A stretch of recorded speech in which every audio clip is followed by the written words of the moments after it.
करवावहै तेजस्विनावधीतमस्तु मा विद्विषावहै।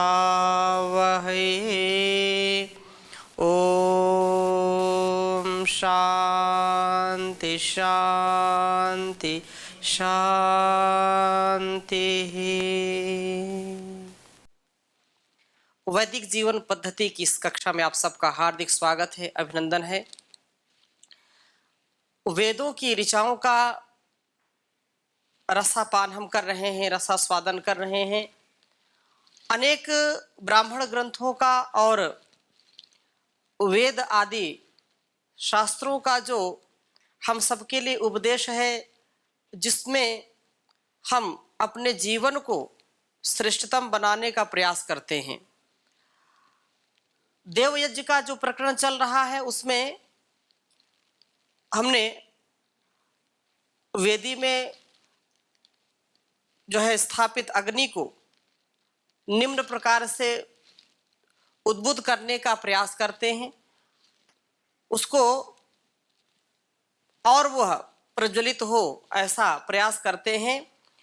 तो ओम उद्बुद्ध स्वाग्ने प्रतिजागृहि त्वमिष्टा पूर्ते संसृजेथामयञ्च अस्मिन् सधस्थे अद्युत्तरस्मिन् विश्वे देवा यजमानश्च सीदत।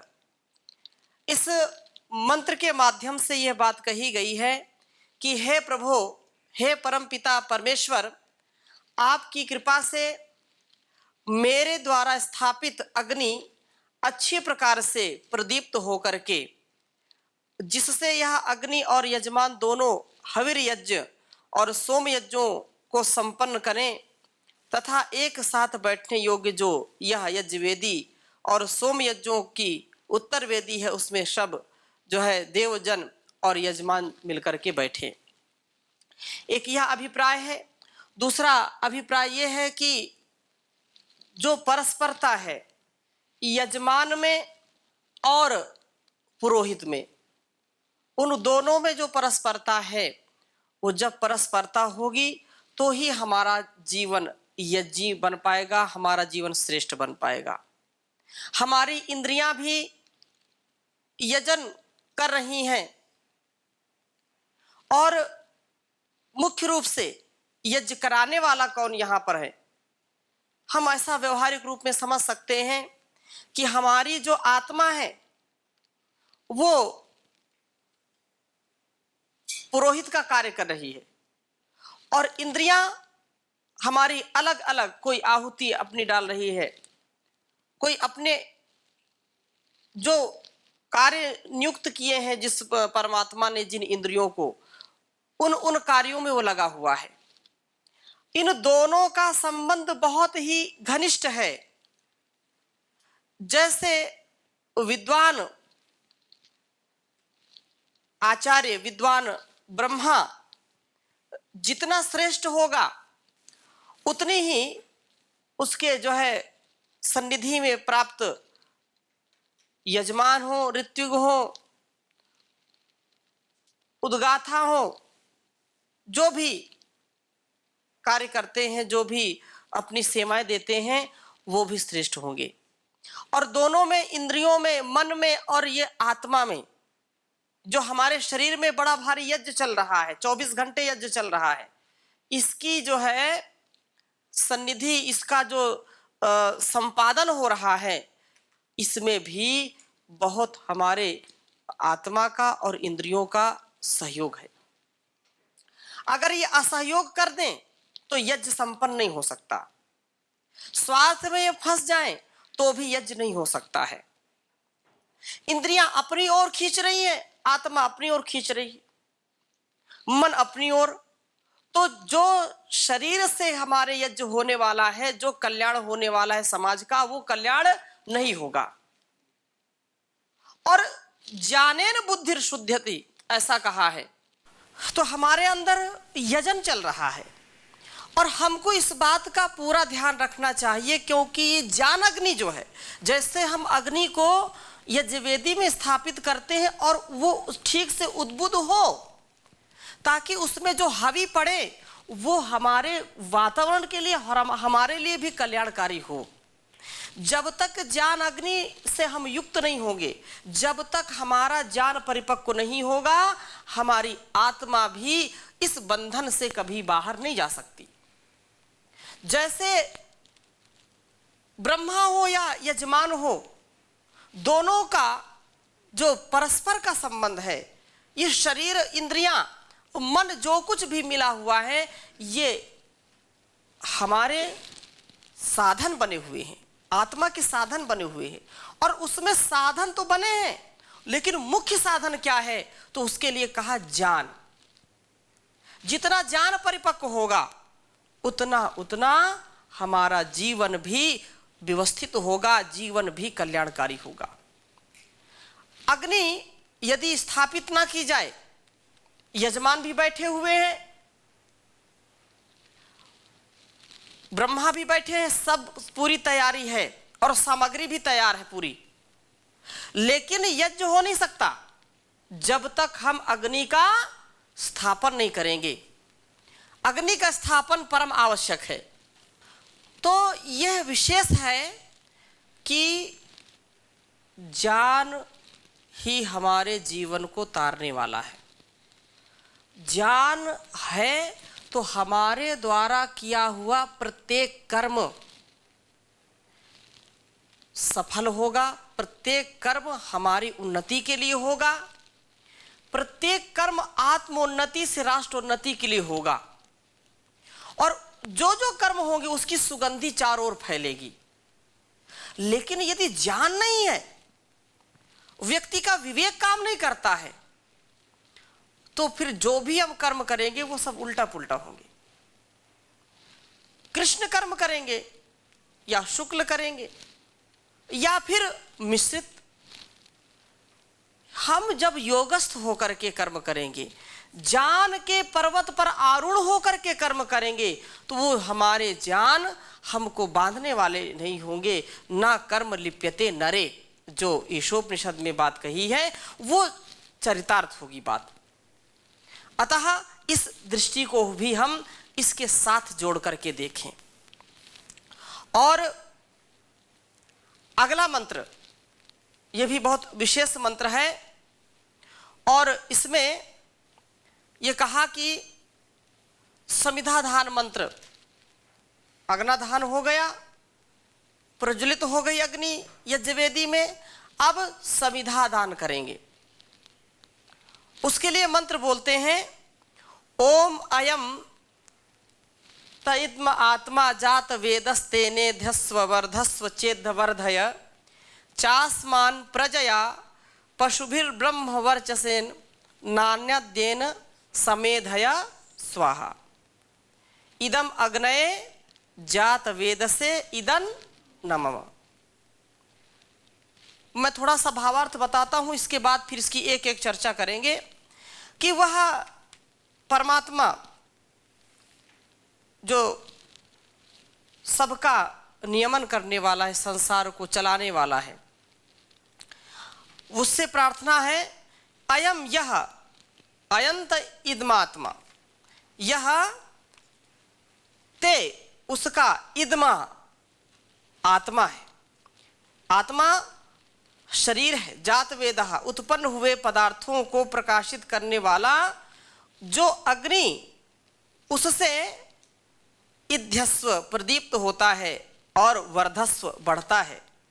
च इद्ध प्रकाशित करता, तेजस्वी करता है, वर्ध इसको बढ़ाता है। और अस्मान हमको प्रजया अर्थात प्रजा से, पशु भी पशुओं से, ब्रह्मवर्चसेन, ब्रह्मवर्चस और तेजस दो चीजें, ब्रह्मवर्चस तेजस। ब्रह्मवर्चसेन, ब्रह्मवर्चस का तात्पर्य यही है कि ब्रह्मवर्च तेज जो है, तेजस्विता से परिपूर्ण बनाता है। अन्नाद्येन, अन्नाद्येन भोग्य पदार्थों के भोग सामर्थ्य से समेधय अर्थात बढ़ाता है। इस अग्नि को बढ़ाने के लिए जो हम समिधा दान करते हैं, स्वाहा, और आहुति मैं इसकी देता हूं। इदम, यह आहुति अग्नये, अग्नि के लिए है। ये किसके लिए है? अग्नि के लिए है। इदन, यह जात वेद से, जात वेदा नामक वाले के लिए है। इदम, यह आहुति मम, मेरे लिए नहीं है। अग्नि का नाम जात वेदा है। जात वेदा केनोपनिषद में एक प्रकरण आता है और उस प्रकरण में ये कहा कि मुझको जात वेदा के नाम से भी जाते हैं। अग्नि हूं मैं, लेकिन मुझको जात वेदा भी कहते हैं। इसलिए यह अग्नि जो है हम सबके लिए कल्याणकारी है और हमारे निर्माण का प्रमुख साधन है। यज्ञ में प्रकाशित होने वाला अग्नि जिस प्रकार समिधा को पाकर के चमकता है और बढ़ता है, उसी प्रकार यह भौतिक अग्नि हमारे द्वारा यथोचित रूप में व्यवहार में प्रयुक्त हुआ हमें प्रजा, पशु, धन धान्य, तेज, यश और भोग सामर्थ्य को बढ़ाने में सहायता करता है। यह बढ़ाता है सामर्थ्य को। ऐसे गुण वाले अग्नि को तीव्र करने के लिए मैं यह समिधा की आहुति देता हूं। जो प्रथम हम समिधा दान करते हैं तो उस अग्नि को क्या है, प्रदीप्त करने के लिए करते हैं अग्नि। और क्योंकि जब समिधा हम उसमें दान नहीं करेंगे, समिधा नहीं डालेंगे तो अग्नि बढ़ेगी नहीं। इसलिए अग्नि को बढ़ाने के लिए समिधा की आहुति मैं देता हूं। उस प्रकाश करने वाले अग्नि को बढ़ाने के लिए, ये मेरे लिए नहीं है, उस अग्नि के लिए। इदम अग्नये जात वेद से, ये अग्नि के लिए चतुर्थी विभक्ति का प्रयोग किया है, उसके लिए यह समिधा का मैं दान करता हूं।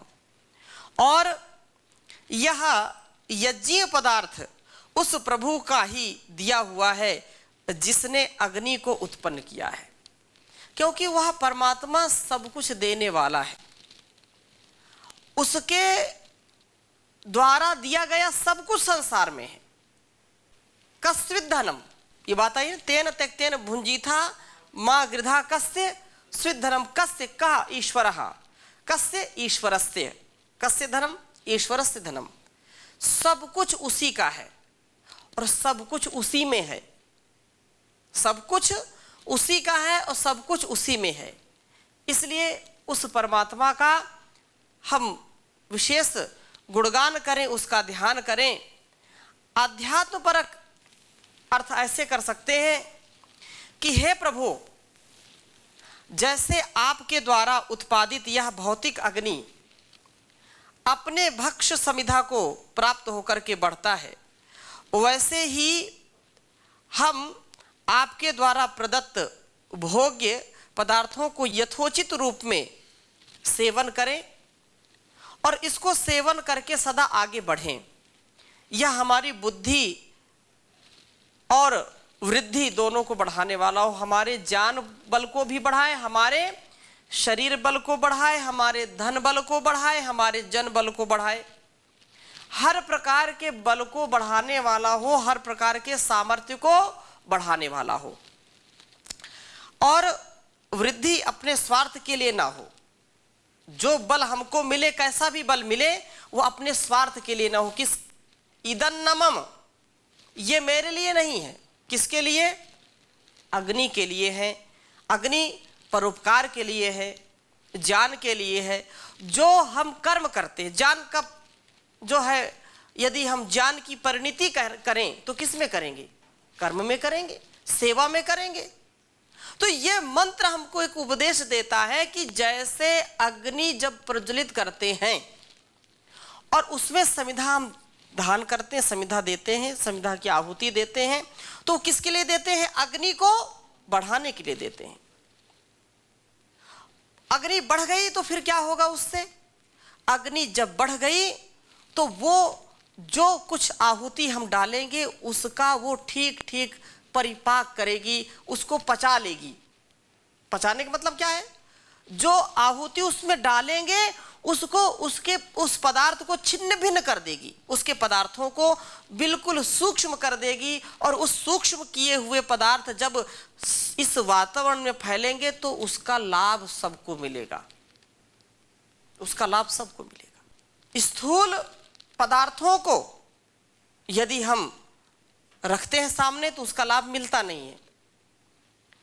आप घी सामने रख दीजिए, घृत को रख दीजिए, या मेवा मिष्ठान रख दीजिए, औषधि रख दीजिए, उसका विशेष प्रभाव नहीं है। लेकिन जब उसको अग्नि में डाल देंगे तो उसका प्रभाव हजारों गुना बढ़ जाता है। कई टन उससे वायु शुद्ध हो जाती है। ऐसे ही यह जो अध्यात्म परक अर्थ इसका है कि अयंत इदम आत्मा जात वेदस्तेने ध्वस्वर्धस्व चेद्धवर्धय चास्मान प्रजया पशुभिर ब्रह्मवर्चसे नानाद्येन समेधय स्वाहा, कि हमारे अंदर जो ज्ञान अग्नि है और वो ज्ञान अग्नि हमारी काम कर रही है। वैसे तो अग्नि सर्वत्र है, सर्वत्र व्याप्त है। हम किसी भी पदार्थ में देखें, वस्तु में देखें तो अग्नि होती है, लेकिन वो उद्बुद्ध नहीं होती है। ज्ञान का भंडार उस परम पिता परमेश्वर में स्थित है और वो ज्ञान का भंडार हम सबको कुछ ना कुछ ज्ञान देता है। हम सबके अंदर ज्ञान है, लेकिन अपने ज्ञान को हम कितना उद्बुद्ध कर पाते हैं, कितना उसको समझ पाते हैं और समझ करके अपने जीवन में उतार पाते हैं। सब जानते हैं कि क्या करना क्या नहीं करना।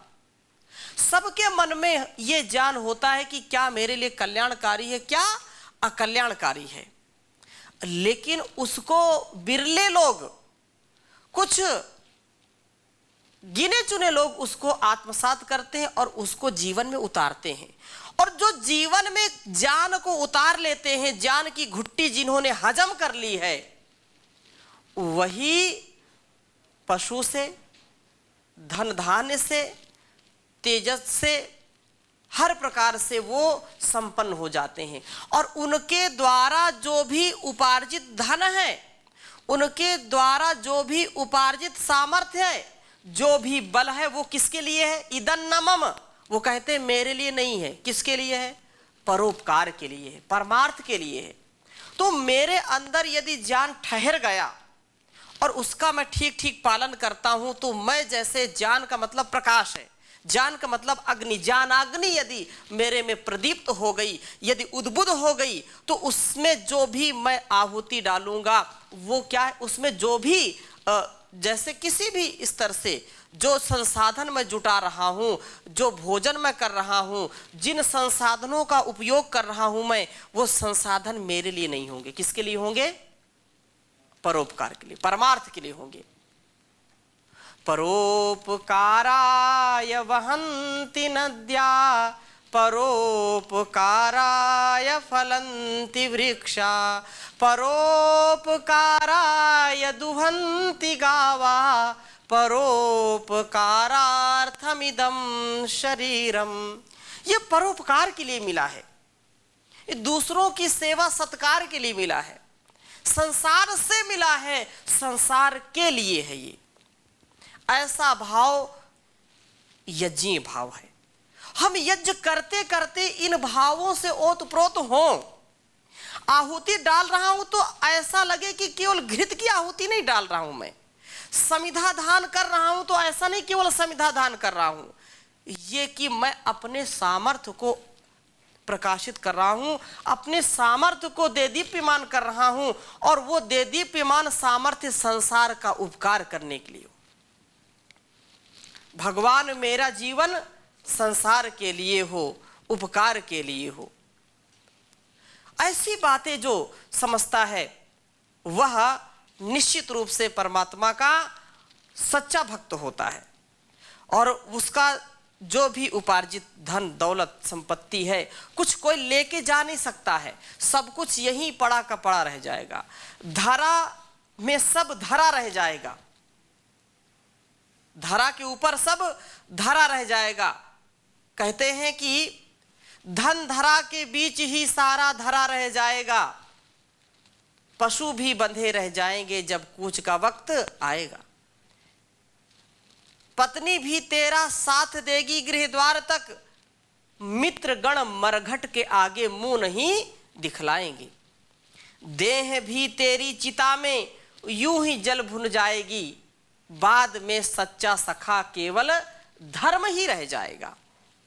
तो धर्म अग्नि में धर्म का जो प्रकाश है उसको प्रकाशित करके हम अपने जीवन को जीने का प्रयास करें, क्योंकि वह परमात्मा हम सबको बनाने वाला है और उस संसार को चलाने वाला है, इस संसार को मिटाने वाला वही है। तो मैं और मेरे का जो अहंकार है वो तो बिल्कुल होना ही नहीं चाहिए, क्योंकि मेरा मुझ में कुछ नहीं, जो कुछ है सब तोर है, और तेरा तुझको अर्पण करते क्या लागत है मोर, कहावतें हैं और ये सत्य है। परमात्मा भी उपदेश करता है, देही में ददामी ते, तू मुझे दे मैं तुझे दूंगा। ये सारा संसार एंट से लेकर के एलिफेंट तक, कीड़ी से कुंजर तक गिव एंड टेक पर चलता है। ये सारा एक चक्र है, ये पूरा जो है वृत्ताकार है। ऐसे अपने जीवन को चलाने का हमको प्रयास करना चाहिए। जो लोग इस बात को समझ लेते हैं उन्हीं का जीवन सार्थक होता है। पथिक जी ने बहुत ही अच्छा भजन लिखा है, क्योंकि इस संसार में कृतज्ञता रूपी जो भाव है, यदि मनुष्य कृतज्ञ हो जाए तो कभी पाप नहीं कर सकता। कृतज्ञ हो जाए तो उसका जीवन अपने आप स्वतः ही यज्ञमय हो जाता है, यज्ञ हो जाता है। और जो इस संभावना से दूर है, अर्थात उसमें मैं और मेरे के सिवा कुछ है ही नहीं, तो वो कभी भी अपने जीवन को सफल नहीं कर सकता है। मनुष्य जीवन तो सफल कर ही नहीं सकता। इसलिए ये परमात्मा के लिए बहुत ही सुंदर भजन कहा है कि दुनिया बनाने वाला, दुनिया मिटाने वाला, सबका है दाता भगवान, माने न माने इंसान। रंग रंग के फूल खिलाए, सूरज और चांद बनाए, रंग रंग के फूल खिलाए, सूरज और चांद बनाए, सागर धरती व आसमान, माने न माने इंसान। आंखें ना हाथ उसके, ना कोई आकार देखो, ना ही औजार कोई, ना कोई आधार देखो, फिर भी यह रचना उसकी अद्भुत संसार देखो। पतझड़ दिखलाने वाला, बादल बरसाने वाला, सबका है दाता भगवान, माने न माने इंसान। चलती ना रिश्वत खोरी, उसके दरबार कोई, अपना बेगाना उसका, ना रिश्तेदार कोई, सुनता है वह तो सबकी, कर ले पुकार कोई। सज्जन हंसाने वाला, दुर्जन रुलाने वाला, सबका है दाता भगवान, माने न माने इंसान। निर्जन भयानक वन में चाहो गर पार जाना, निर्जन भयानक वन से चाहो जो पार जाना, तप और भक्ति के द्वारा मुक्ति के द्वार जाना। पथिक मंजिल से पहले हिम्मत न हार जाना, उलझन सुलझाने वाला, मार्ग दिखलाने वाला, उलझन सुलझाने वाला, मार्ग दिखलाने वाला, सबका है दाता भगवान, माने न माने इंसान। दुनिया बनाने वाला, दुनिया मिटाने वाला, सबका है दाता भगवान, माने न माने इंसान। तो उस परमात्मा का हम धन्यवाद करें। उस भगवान ने इंसान को इतना ज्ञान दिया है, सबसे महान ज्ञान इस इंसान को दिया है, लेकिन इस इंसान ने उस ज्ञान का अपमान किया, जिससे ये जहान शमशान बन गया। यदि जहान को महान बनाना है, जीवन को महान बनाना है, तो उसके द्वारा दिए गए उपदेश का, उसके द्वारा दिए गए संकेत का हम पालन करें अपने जीवन में, तभी हमारा जीवन सार्थक बन सकता है। और कोई गति नहीं है, कोई ऐसी व्यवस्था नहीं है कि जिससे व्यक्ति का कल्याण हो सके। हम जब भोगों के ओर बढ़ते हैं, केवल अपने स्वार्थ सिद्धि के लिए आगे बढ़ते हैं, तो हमारी अति हो जाती है। और जब जब अति होती है, तब तब व्यक्ति की क्षति होती है। अति है तो क्षति होगी। मति के साथ गति करें। मति के साथ जब गति करेंगे, भक्ति करेंगे, तो मुक्ति का साधन होगी, वो दुर्गति का नहीं, वह सद्गति का साधन होगी। इसलिए परमपिता परमेश्वर का एक एक पल पल हम चिंतन करें। और जैसा इस मंत्र में कहा है कि अपनी संपन्नता के लिए, अपनी भक्ति भावना पूर्वक जब हम आगे बढ़ने का प्रयास करेंगे, तो निश्चित रूप से वह ईश्वर हमारे को बहुत जो है सामर्थ्य देने वाला है। तो जात वेद कि हे सब पदार्थों में विद्यमान परमेश्वर, सभी पदार्थों में अग्नि रूप में वह विद्यमान है। अयम यह आत्मा, यह मेरा आत्मा तेरे लिए ईंधन ईंधन रूप बना हुआ है। क्योंकि ये आत्मा है ना, आत्मा ईंधन के रूप में है यहाँ पर। और तेन इसलिए मुझ में तू समिधा में, अर्थात भौतिक अग्नि की तरह इध्यस्व प्रकाशित हो, मेरे आत्मा में प्रकाशित हो हे ईश्वर। तथा वर्धस्व, और मुझ में ज्ञान प्रकाश आदि गुणों को बढ़ा। जितना जितना प्रकाश होगा, उतना उतना अंधकार, उतना उतना कल्मश, उतनी उतनी अविद्या हमसे दूर हो जाएंगे, हमसे दूर हटेंगे। हम जो है सारे अंधकार को छांट देंगे, प्रकाश में हो जाएंगे। और आसमान हम सब याजकों को इत निश्चय से प्रजया, जो पुत्र पौत्र सेवक आदि प्रजा से, पशु भी जो गाय आदि उपकारक पशुओं से, ब्रह्मवर्चसेन, ब्रह्मवर्चस से, ब्रह्मवर्चस अर्थात ब्रह्म विद्या से, वेद विद्या के तेज से, अन्नाद्येन, और भोग्य, जो अन्नाद है वो क्या है, भोग्य सामग्री, भोग्य पदार्थ, जिससे जो है हमारा जीवन चल सके। क्योंकि ये भोग और अपवर्ग के लिए जीवन मिला है ना, भोग और अपवर्ग, प्रेय और श्रेय, अभ्युदय और निश्रेयस। इसलिए हे परमपिता परमेश्वर, आप भोग्य अन्य आदि पदार्थों से समेधय समृद्ध करो। स्वाहा, मैं इस भाव से, यह सच्चे हृदय से प्रार्थना करता हूँ। इदम, यह आहुति अग्नय जातवेद से, हे जातवेदा अग्नि परमेश्वर, ये तेरे लिए है, यह आपके लिए है, अर्थात परमेश्वर के बनाए जगत उपकार के लिए है। इदन नमम, यह मेरे लिए नहीं है, यह मेरे लिए नहीं है, यह सारा किसके लिए है, तेरे लिए है, जगत के लिए, संसार के लिए है। तुमने हमको बनाया है और हमारा जो सामर्थ्य है उससे हम लोक कल्याण के लिए ज्ञान के आधार पर जो भी सेवा सत्कार उसको करने के लिए तत्पर है। तो आज की कक्षा में यहीं तक, शेष चर्चा अगले जो है भाग में करेंगे। ओम शांति शांति शांति।